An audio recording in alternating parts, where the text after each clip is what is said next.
ക്ലാസ്സിലെ എൻ്റെ പ്രിയപ്പെട്ട കുട്ടികളെ, അങ്ങനെ നമ്മൾ 4ാമത്തെ യൂണിറ്റിലെ 2ാമത്തെ ചാപ്റ്ററിലേക്ക് കടക്കുകയാണ് അല്ലേ. ആലപ്പുഴ വെള്ളം എന്ന് പറയുന്ന കവിതയിലേക്ക് അനിത തമ്പിയുടെ ഒരു കവിതയാണ് നമുക്ക് പഠിക്കാനുള്ളത്. ആലപ്പുഴ വെള്ളത്തിന് മാനുഷിക ഭാവം നൽകി അവതരിപ്പിക്കുന്ന ഒരു കവിതയാണ്. അതാണ് ആദ്യമേ നിങ്ങൾ മനസ്സിലാക്കേണ്ടത്. ഒരു മനുഷ്യൻ്റെ ഒരു പെൺകുട്ടിയുടെ മനോഹരമാണോ എന്നറിയില്ല, എങ്കിൽ കൂടി ആലപ്പുഴയിലെ വെള്ളത്തിൻ്റെ രീതിയും ഭാവവും ആ ആലപ്പുഴയിലെ ഒരു കൗമാരക്കാരിയോട് ഉപമിച്ചുകൊണ്ട് അല്ലെങ്കിൽ ഒരു മാനുഷിക ഭാവം നൽകി അവതരിപ്പിക്കുന്ന കവിതയാണ്. അതാണ് ഇതിൻ്റെ പ്രത്യേകത. നാടിൻ്റെ വേര് നീരിൻ്റെ നേര് അല്ലേ. നാടിൻ്റെ വേരെന്ന് പറയുന്നത് നീരാണ്. ആ നീരിൻ്റെ നേരെന്ന് പറയുന്നത് എത്രമാത്രമാണ്. ആലപ്പുഴ വെള്ളം എന്ന് പറയുന്ന കവിതയിലൂടെ ഇപ്പോൾ അവിടെ താമസക്കാരി അല്ലെങ്കിലും ഒരു നാൾ അവിടെ താമസിച്ചപ്പോൾ തനിക്കുണ്ടായ ആലപ്പുഴയിലെ വെള്ളത്തെക്കുറിച്ചുള്ള, കാരണം നമുക്കറിയാം ആലപ്പുഴ വെള്ളം സർവത്ര തുള്ളി കുടിക്കാനില്ലത്ര എന്ന് പറഞ്ഞ അതേ അവസ്ഥയിൽ വസിക്കുന്നൊരു നാടാണ് നമ്മുടെ ആലപ്പുഴ. ആലപ്പുഴ ചുറ്റും വെള്ളത്താൽ ചുറ്റപ്പെട്ടതാണെങ്കിൽ പോലും അവിടെ ഏറ്റവും കൂടുതൽ ആളുകൾ ബുദ്ധിമുട്ടുന്നത് എന്തിനായിരിക്കും എന്നറിയോ? ദാഹജലത്തിനാ, കുടിവെള്ളത്തിനാ. അതാണ് ഈ ആലപ്പുഴയുടെ ഏറ്റവും വലിയ ദുരന്തമെന്ന് പറയുന്നത്. കിലോമീറ്ററുകളോളം തോണിയിൽ കുടങ്ങളുമായി പോയി ശുദ്ധജലം സംഭരിച്ച് വരുന്ന ആളുകൾ നമ്മൾ കാണാറുണ്ട്. കുടിവെള്ളവുമായി എത്തുന്ന വാഹനങ്ങൾ അല്ലേ, അതൊക്കെ വാഹനം എവിടെയാണോ നിർത്തുന്നത് അവിടേക്ക് തോണിയിൽ കായലോരങ്ങൾ പിന്നിട്ടുകൊണ്ട് തോണിയിൽ പോയി കുടിവെള്ളം ശേഖരിച്ചെത്തുന്ന ആളുകളുണ്ട് അല്ലേ. പലപ്പോഴും മറ്റു ജില്ലക്കാർക്ക് മറ്റു ജില്ലക്കാർക്ക് വെള്ളമെന്ന് പറയുന്നതും വെള്ളപ്പൊക്കമെന്ന് പറയുന്നതും അതിഥികളായിട്ടാണ് മാറുന്നതെങ്കിൽ ആലപ്പുഴക്കാരെ സംബന്ധിച്ചിടത്തോളം അവർക്ക് വീട്ടിലേക്ക് വിവാഹം കഴിച്ച് കൊണ്ടുവന്ന സ്ത്രീയെ പോലെയാണ്, എപ്പോഴും അവരുടെ കൂടെ തന്നെ ഉണ്ടാകും ആ വെള്ളമെന്നാണ് പറയുന്നത്. അപ്പോൾ അതാണ് ആലപ്പുഴ വെള്ളത്തിൻ്റെ ഏറ്റവും വലിയ പ്രത്യേകത. ആലപ്പുഴ ജില്ലയുടെ പ്രത്യേകത നമുക്കറിയാം. ആലപ്പുഴ ജില്ലയിൽ തകഴി എന്ന് പറയുന്ന പ്രദേശം, അവിടെയൊക്കെയുള്ള പ്രത്യേകതകളൊക്കെ നിങ്ങൾക്കറിയാം. കുട്ടനാടിൻ്റെ പ്രത്യേകതകളൊക്കെ നിങ്ങൾക്കറിയാം അല്ലേ. അവിടെ നിന്നുകൊണ്ട് വേണം, അവിടുത്തെ ചുറ്റപ്പെട്ട വെള്ളത്താൽ ചുറ്റപ്പെട്ട ആ പ്രദേശത്തെ മനസ്സിൽ കണ്ടുകൊണ്ട് വേണം നമ്മൾ ഈ കവിത ആരംഭിക്കേണ്ടത്. ആലപ്പുഴ നാട്ടുകാരി കരിമണ്ണ് നിറക്കാരി കവിതയിൽ എഴുതുമ്പോൾ ജലമെന്ന് എഴുതുന്നു. കവി ആറ്റൂർ ചോദിച്ചു വെള്ളമല്ലേ നല്ലത്. ആലപ്പുഴ നാട്ടുകാരി മെടഞ്ഞോല മുടിക്കാരി തൊണ്ടു ചീഞ്ഞ മണമുള്ള ഉപ്പു ചേർന്ന രുചിയുള്ള കടും ചായ നിറമുള്ള കലശ് വെള്ളത്തിൻ്റെ മകൾ ആലപ്പുഴ വെള്ളത്തിനെ ഏതെല്ലാം രീതിയിലാണ് കവിതയിൽ അവതരിപ്പിച്ചിരിക്കുന്നത് എന്നൊരു ചോദ്യം വന്നാൽ എൻ്റെ കുഞ്ഞുമക്കൾ ഓർത്തു വെക്കുക, ഇത് ആലപ്പുഴ വെള്ളത്തെ കവി വിശേഷിപ്പിച്ചിരിക്കുന്നത് ഇങ്ങനെയൊക്കെയാണ് എന്ന് അല്ലേ. എന്തുകൊണ്ടാണ് ഒരേ അർത്ഥം വരുന്ന വെള്ളം ജലം, ഇതിന് ആലപ്പുഴയ്ക്ക് ജലമെന്ന് എഴുതില്ല വെള്ളമെന്ന് എഴുതാൻ കാരണം എന്തായിരിക്കാം? എന്താണ് എഴുത്തുകാരിയുടെ മനസ്സിലുള്ള ജലം എന്ന സങ്കല്പം? എന്താണ് എഴുത്തുകാരി ഇതിനെ വെള്ളമെന്ന് വിളിക്കാനുണ്ടായ കാരണം? ഈ രണ്ട് കാര്യങ്ങൾ ഈ കവിത കഴിയുമ്പോൾ നമ്മൾ പഠിക്കേണ്ടതുണ്ട് അല്ലേ. അപ്പം നമ്മൾ എന്തുകൊണ്ടാണ് എന്നുള്ളത് നമ്മൾ കൃത്യമായി അറിയേണ്ട ഒരു കാര്യമാണ് അല്ലേ. അപ്പം ആലപ്പുഴ നാട്ടുകാരി കരിമണ്ണിൻ്റെ നിറക്കാരി കവിതയിൽ എഴുതുമ്പോൾ ജലമെന്ന് എഴുതുന്നു, ആണെന്ന് എഴുതുന്നു. കവി ആറ്റൂർ ചോദിച്ചു വെള്ളമല്ലേ നല്ലതാ. ഇനി ആലപ്പുഴ നാട്ടുകാരിയാണ്, മെടഞ്ഞോല മുടി അല്ലെ, മെടഞ്ഞ ഓലയുടെ മുടിയുള്ളവളാണ്, തൊണ്ട് ചീഞ്ഞ മണമുള്ള, കാരണം ഏറ്റവും കൂടുതൽ ആലപ്പുഴയിൽ തൊണ്ട് വെള്ളത്തിൽ ചീയാനിട്ടുകൊണ്ട് അതെടുത്തിട്ട് ചിഗരി നിർമ്മാണത്തിന് ഉപയോഗിക്കുന്ന നാടാണ്. അപ്പോൾ കുട്ടനാട്ടിലെ കായൽ പ്രദേശങ്ങളിലെല്ലാം തൊണ്ട് കമഴ്ത്തി ചെയ്യാൻ വേണ്ടി വെള്ളത്തിലിട്ട തൊണ്ട് ചീഞ്ഞതിൻ്റെ മണമുണ്ട്. അപ്പോൾ തൊണ്ടു ചെയ്യുക എന്ന പദപ്രയോഗം കുട്ടനാട്ടിൽ നമുക്കറിയാം അല്ലേ. ഏറ്റവും കൂടുതൽ ചകിരി ഉൽപ്പന്നങ്ങൾ ഉൽപ്പാദിപ്പിക്കുന്ന നാട് കൂടിയാണ്. അപ്പോൾ അതെങ്ങനെയാണ്? ചകിരി വെള്ളത്തിലിട്ട് കുതിർത്തി ചീഞ്ഞ് അതിൽ നിന്നും തൊണ്ട് എന്താക്കണം, നാരാക്കി മാറ്റിയതിന് ശേഷമാണ് അതിനെ മെടഞ്ഞ് ചകിരിയാക്കുന്നത്. അപ്പോൾ ആലപ്പുഴ വെള്ളത്തിൻ്റെ ഗന്ധം എന്താണ്? തൊണ്ടു ചീഞ്ഞതിൻ്റെ ഗന്ധമാണ്. തൊണ്ട് ചീഞ്ഞതിൻ്റെ ഗന്ധമാണ്. ഉപ്പു ചേർന്ന രുചിയുള്ളവളാണ് അല്ലെ, ഉപ്പിൻ്റെ രുചിയുള്ളവളാണ്. അപ്പോൾ നിറം എങ്ങനെയാണ്? സോറി എങ്ങനെയാണ് ആലപ്പുഴ നാട്ടുകാരി മുടി മെടഞ്ഞോലയുടേതാണ്, പിന്നെയോ തൊണ്ട് ചീഞ്ഞ മണമാണ്, ഉപ്പു ചേർന്ന രുചിയാണ്, കടും ചായ നിറമുള്ള കലശ് വെള്ളത്തിൻ്റെ മകളാണ്. അല്ലേ, കടും ചായ നിറം, കലക്ക് വെള്ളമാണ്. കലശ് വെള്ളം എന്ന് പറഞ്ഞാൽ തെളിയാത്ത വെള്ളമാണ്. അങ്ങനെയുള്ള വെള്ളമാണ് എവിടുത്തെ വെള്ളം? ആലപ്പുഴ വെള്ളം. അപ്പോൾ ആലപ്പുഴ വെള്ളത്തെ എങ്ങനെയാണ് കവി വിശേഷിപ്പിച്ചിരിക്കുന്നത് എന്നൊരു ചോദ്യം വന്നാൽ എൻ്റെ കുഞ്ഞു മക്കളെ എങ്ങനെ എഴുതും? അങ്ങനെ എഴുതുമ്പോഴാണ് നമ്മൾ എന്ത് ചെയ്യുന്നത്?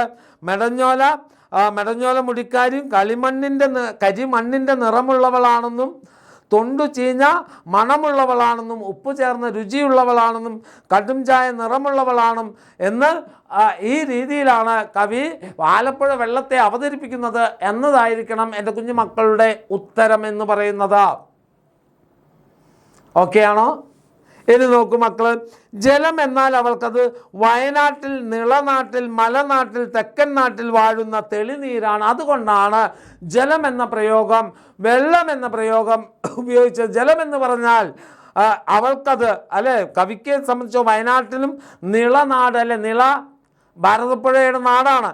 മലനാട്ടിൽ, തെക്കൻ നാട്ടിൽ വാഴുന്ന തെളിനീരാ, തെളിഞ്ഞ നീര്. വാനിൽ നിന്നും മടർന്നത് നിലം തൊടും മുമ്പുള്ളതാ, അല്ലെ, ആകാശത്ത് നിന്ന് മഴയായി ഒലിച്ചിറങ്ങി താഴെ എത്തുന്നതിന് മുമ്പുള്ള വെള്ളം. താഴെ എത്തിക്കഴിഞ്ഞാൽ മണ്ണുമായി ചേർന്നുകൊണ്ട് അത് കലക്ക് വെള്ളമാകും. മനസ്സിലായില്ലേ? ആ മഴത്തുള്ളി, നേരിട്ട് വരുന്ന മഴത്തുള്ളിക്ക് എങ്ങനത്തെ നിറമാണ്? എങ്ങനെയുള്ള നിറമാണ്? നിലം തൊടും മുമ്പുള്ള മണമില്ലാത്ത, നിറമില്ലാത്തവളാണ് ജലം എന്ന് പറയുന്നത്. അപ്പോൾ വയനാട്ടിലെയും നിളനാട്ടിലെയും ഒക്കെ മഴമേഘങ്ങൾ കൊണ്ടുവരുന്ന മഴനീര് ഭൂമിയിലെത്തും മുമ്പ് ഉണ്ടാകുന്ന ജലത്തെയാണ് ജലം എന്ന് വിളിക്കുക. കാരണം മണ്ണോട് ചേരുമ്പോഴാണ് അത് വെള്ളമായി മാറുന്നത്. കാരണം കലക്കായി, തൊണ്ട് ചീഞ്ഞ മണമുള്ളവളായി ഒക്കെ മാറുന്നത് ആകാശത്തു നിന്ന് ഭൂമിയിലേക്ക് എത്തിക്കഴിഞ്ഞതിന് ശേഷമാണ്. ആകാശത്തു നിന്ന് പുറപ്പെടുകയും ഭൂമിയിൽ എത്തുന്നതിന് മുമ്പുമുള്ള ആ ഒരു തെളിനീരിനെയാണ് കവയിത്രി എന്ത് വിളിക്കുന്നത്? ജലം എന്ന് വിളിക്കുന്നത്. ഓക്കെയാണോ മക്കളെ? വാനിൽ നിന്ന് മടർന്ന, നിലം തൊടും മുമ്പുള്ളത്, അല്ലെ, മണമില്ലാത്ത, മണ്ണിന് ആഴങ്ങൾ തരുന്നത്, നിറമില്ലാത്തത്, ദൂരം ഉയരങ്ങൾ കാണുന്നത്, അല്ലെ, സമതലങ്ങളിൽ വാടിക്കിടന്നു പോകാത്ത, അല്ലെ, സമനിലങ്ങളിൽ വാടിക്കിടന്നു പോവുക, ഒഴുക്കുകൾ നഷ്ടപ്പെട്ടു പോവുക. ആലപ്പുഴയിലെ വെള്ളത്തെ സംബന്ധിച്ചിടത്തോളം എന്താണത്? കായൽ പ്രദേശമാണ്. ഒഴുക്കില്ലാതെ സമനിലങ്ങളിൽ കുന്നിൽ നിന്നും താഴേക്ക് ഒഴുകുന്നതിന് ജീവനുണ്ടാകും, അല്ലെ. വയനാട്ടിലൊക്കെ നീർച്ചാലുകൾ ഒഴുകിയെത്തുന്ന വെള്ളത്തിന് അതിൻ്റെ തെളിമയും അതിൻ്റെ ഊർജ്ജസ്വലതയും ജീവനുമുണ്ട്. ആലപ്പുഴയിൽ കെട്ടിക്കിടക്കുന്ന വെള്ളത്തിനതില്ല. സമനിലങ്ങളിൽ കെട്ടിക്കിടക്കുന്നതല്ല. ചാകരയ്ക്ക് തുറ പോലെ തുള്ളുന്ന മഴക്കാലം, അല്ലെ, ചാകരയ്ക്ക് തുറ എങ്ങനെയാണോ തയ്യാറെടുക്കുന്നത് അതുപോലെ തകർത്തു പെയ്യുന്ന മഴക്കാലത്തും പൊരിമണൽ പഴുത്ത് തീ തുപ്പുന്ന മരുക്കാലം, അല്ലെ, വേനൽക്കാലം, മരുക്കാലം വേനൽക്കാലത്ത് കവിഞ്ഞിട്ടും കുറുകിയും കഴിച്ചാലാകുന്ന വെള്ളം, പിഞ്ഞാണം ചരുവങ്ങൾ കോരിവെക്കും, കുടങ്ങൾ തേച്ചാലും ഉരച്ചാലും പോകാത്ത ചെത്തുമ്പലായി പറ്റിച്ചേർന്നിരിക്കുന്ന വെള്ളത്തിൻ്റെ വേദന. ആലപ്പുഴ വെള്ളത്തിൻ്റെ വേദനയാണ് ഇവിടെ സൂചിപ്പിക്കുന്നത്. ആലപ്പുഴയിലെ വെള്ളത്തിൻ്റെ വേദനയാണ് കവി ഈ വരികളിലൂടെ എന്ത് ചെയ്യുന്നത്? നമുക്ക് മുമ്പിൽ അവതരിപ്പിക്കുന്നത്. അങ്ങനെയാണ് തുറയ്ക്ക് ചാകര വരുന്ന സമയം ഒരു മുക്കുവർ താമസിക്കുന്ന കടലിനോട് ചേർന്നുള്ള തുറകളിൽ ആവേശം നിറയുന്നത് പോലെ പെരുമഴ പെയ്യുന്ന കാലത്തും പിന്നെ പൊരിമണൽ പോലും പഴുത്തു തീ തുപ്പുന്ന വലിയ വേനൽക്കാലത്തും കവിഞ്ഞിട്ടും കുറുകിയും കഴിച്ചാലാകുന്ന വെള്ളം, പിഞ്ഞാണം ചരുവങ്ങൾ കോരിവെക്കും കുടങ്ങൾ, അല്ലേ, എല്ലാം കോരി വെച്ചിട്ട് തേച്ചാലും ഉരച്ചാലും പോകാത്ത ചെതുമ്പല് പോലെ നിൽക്കുന്ന ആലപ്പുഴയിലെ വെള്ളം, അല്ലേ, കനാലുകൾ, ബോട്ട് ജെട്ടി, കല്ലിരുമ്പ് പാലങ്ങൾ, കുളം, കായൽ, വിരിപ്പായൽ, കുളവാഴപ്പൂച്ചിരി, ചകരിപ്പൊന്നൊളിയുള്ള, ഇരുമ്പിൻ്റെ ചുവയുള്ള, വിയർപ്പിൻ്റെ വെക്കയുള്ള ആലപ്പുഴ വെള്ളം ഇളകിയും മങ്ങിയും അതിദൂരത്തേക്ക് അകലുന്നു, പറവകൾ കാണുന്ന പാടങ്ങളായി മാറുന്നു, അല്ലേ. ചില സമയങ്ങളിൽ വെള്ളം കെട്ടി നിൽക്കുന്നു, അല്ലാത്ത സമയങ്ങളിൽ വെള്ളം ഒഴിഞ്ഞു പോകുമ്പോൾ അത് വയൽ പ്രദേശമാണ്, അവിടെ കൃഷി ഇറക്കാറുണ്ട്. അപ്പോൾ ആലപ്പുഴയുടെ അതിമനോഹരമായൊരു ഭൂപ്രകൃതിയുടെ ഒരു മനോഹര ചിത്രം നമുക്ക് സമ്മാനിക്കാൻ എന്തിന് സാധിച്ചിട്ടുണ്ട്? ആലപ്പുഴ വെള്ളം എന്ന് പറയുന്ന കവിതയ്ക്ക് സാധിച്ചിട്ടുണ്ട്. ആലപ്പുഴയുടെ വ്യക്തമായൊരു ചിത്രം നമുക്ക് നൽകാൻ ഈ കവിതയ്ക്ക് സാധിച്ചിട്ടുണ്ട് എന്നുകൂടി എൻ്റെ മക്കൾ മനസ്സിലാക്കേണ്ടതുണ്ട്. പിന്നെ പതിറ്റാണ്ടുകൾ കഴിഞ്ഞു, തെക്കൻ നീരിൽ ഉറച്ചു, എന്നിട്ടും എഴുതുമ്പോൾ ഓർമ്മയിൽ പരതുമ്പോൾ ആലപ്പുഴ നിറക്കാരി, ആലപ്പുഴ മുടിക്കാരി, ജലമെന്നോ വെള്ളമെന്നോ തിരിയാതെ തിരിയുന്നു, തൊണ്ട ദാഹിക്കുന്നു. കാരണം തന്നെ ഒരുപാട് കാലമായി താൻ ആ ആലപ്പുഴയിൽ നിന്ന് വിട്ടു നിന്നിട്ടുണ്ടെങ്കിലും ആലപ്പുഴയെക്കുറിച്ച് ഓർക്കുമ്പോഴൊക്കെ എൻ്റെ മനസ്സിലേക്ക് ഓടിയെത്തുന്ന എന്താണ് എന്ന് ഓർമ്മയിൽ പറഞ്ഞു. ആലപ്പുഴ നിറക്കാരി, ആലപ്പുഴ മുടിക്കാരി, ജലമെന്നോ വെള്ളമെന്നോ വിളിക്കാതെ ദാഹത്തിൻ്റെ ആ ആലപ്പുഴയെക്കുറിച്ചുള്ള ഓർമ്മകളാകുന്ന ദാഹം പേറി നടക്കുന്ന അനിത തമ്പി എന്ന എഴുത്തുകാരിയുടെ ഓർമ്മകളിലൂടെയാണ് ആലപ്പുഴ വെള്ളം എന്ന് പറയുന്ന കവിത മുന്നോട്ട് പോകുന്നത്. അപ്പോൾ ആലപ്പുഴ വെള്ളത്തിൻ്റെ, ആലപ്പുഴ എന്ന പ്രദേശത്തിൻ്റെ ഒക്കെ വ്യക്തമായൊരു ധാരണ നമുക്ക് നൽകുന്നുണ്ട് അല്ലേ.